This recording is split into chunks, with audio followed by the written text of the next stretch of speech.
U.S. President Donald Trump is refusing to concede the election, even though Joe Biden is the projected winner. Now, many in the mainstream media are already calling Biden president elect and Kamala Harris vice president elect. Now, apparently, the Trump campaign has been hinting to some voter fraud, which is why he refuses to give up, and lawsuits have been launched. To talk about this in more detail is U.S. political correspondent Lisa Daftari joining me from Los Angeles.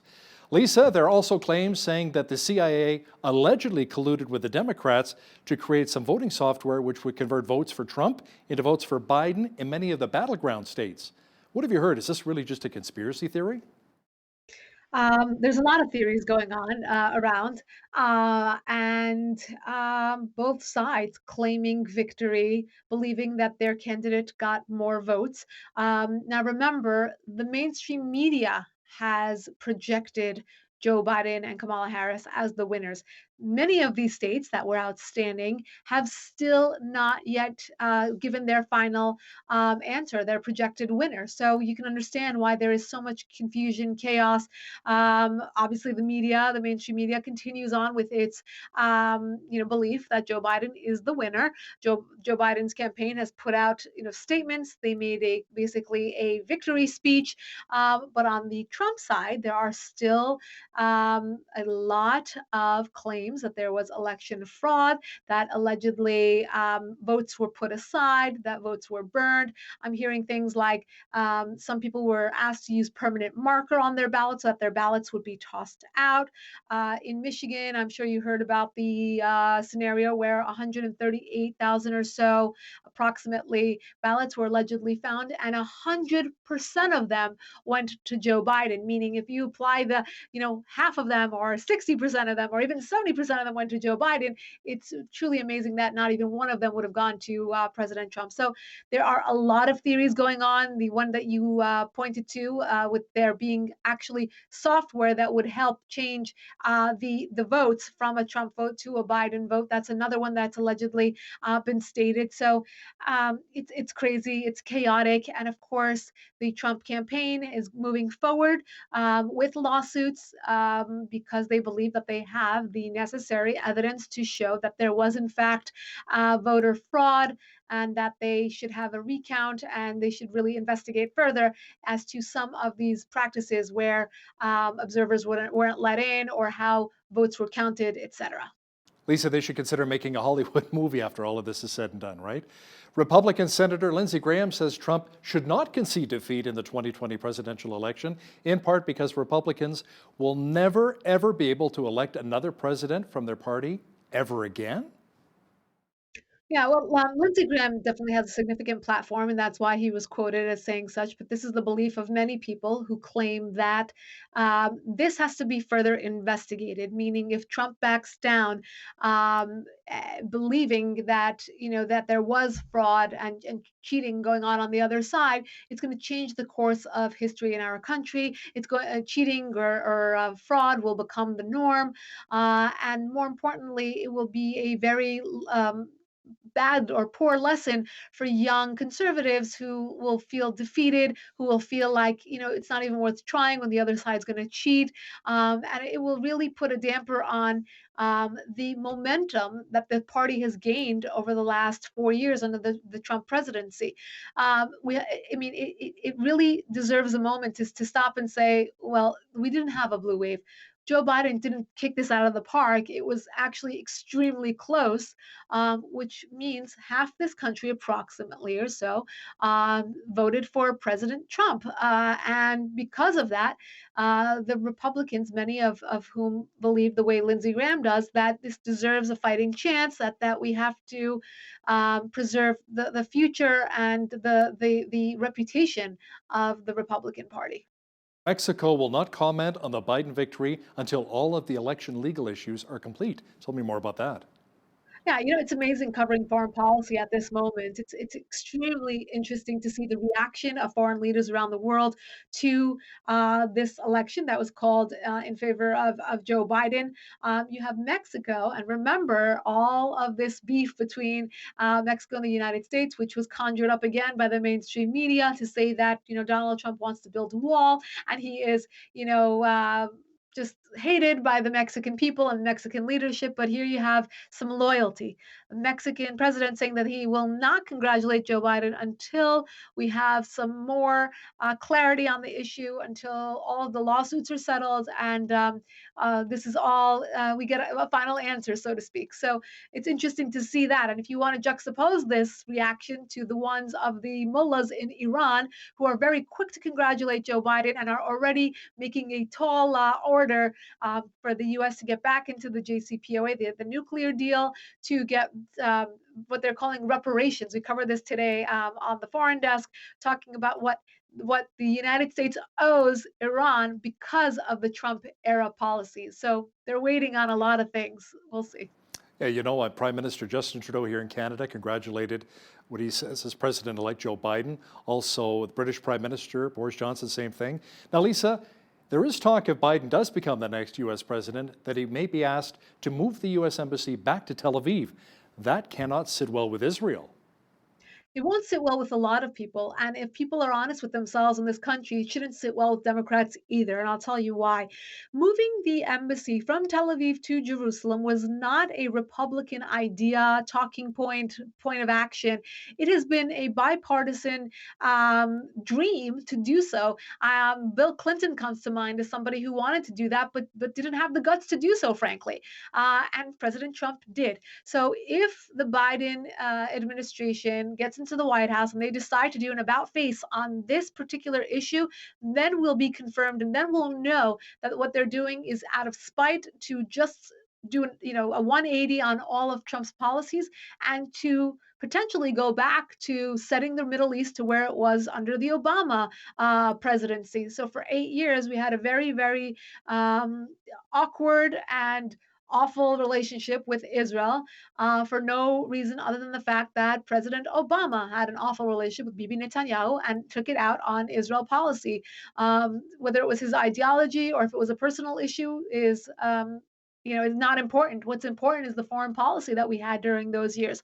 And if the Biden administration wants to take it there, well, it's going to be a lot of wins for the Palestinian people, who Kamala Harris has already said they want to start giving money back to the Palestinian people.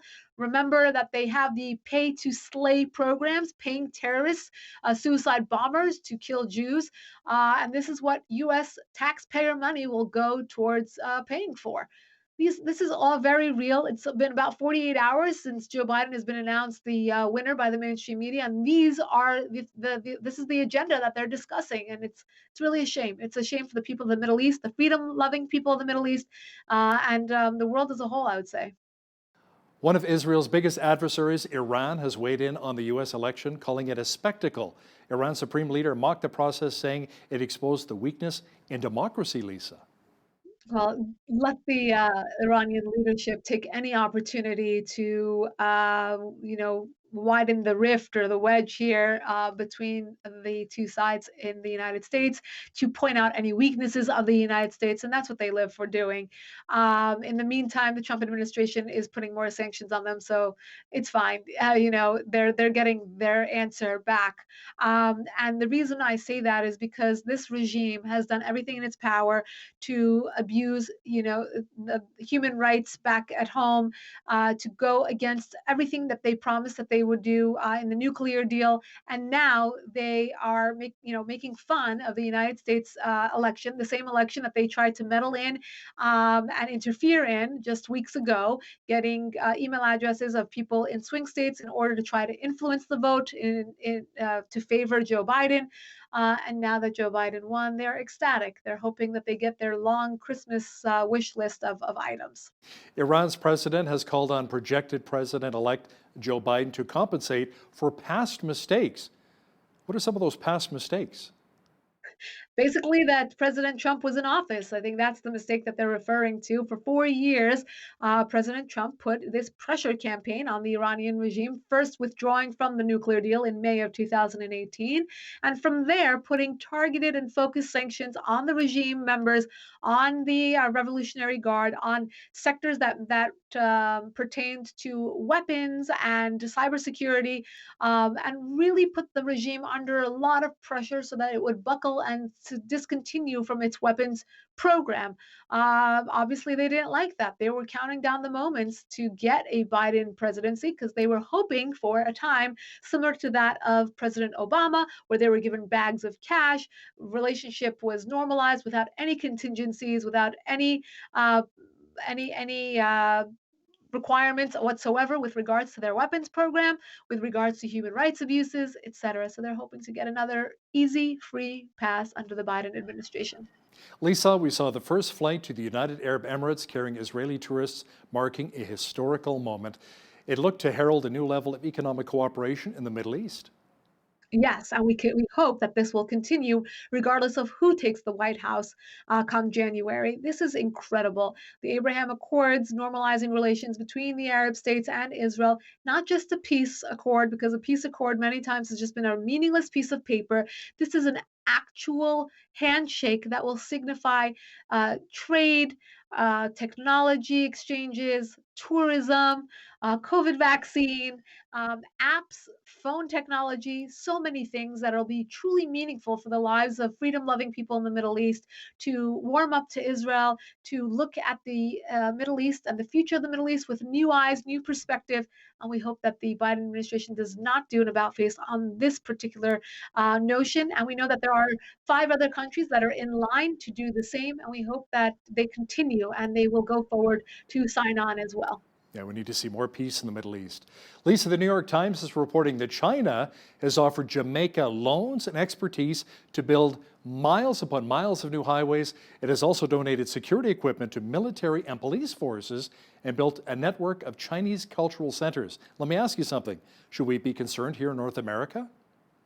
Absolutely, yes. And this is exactly what China has done all throughout the globe.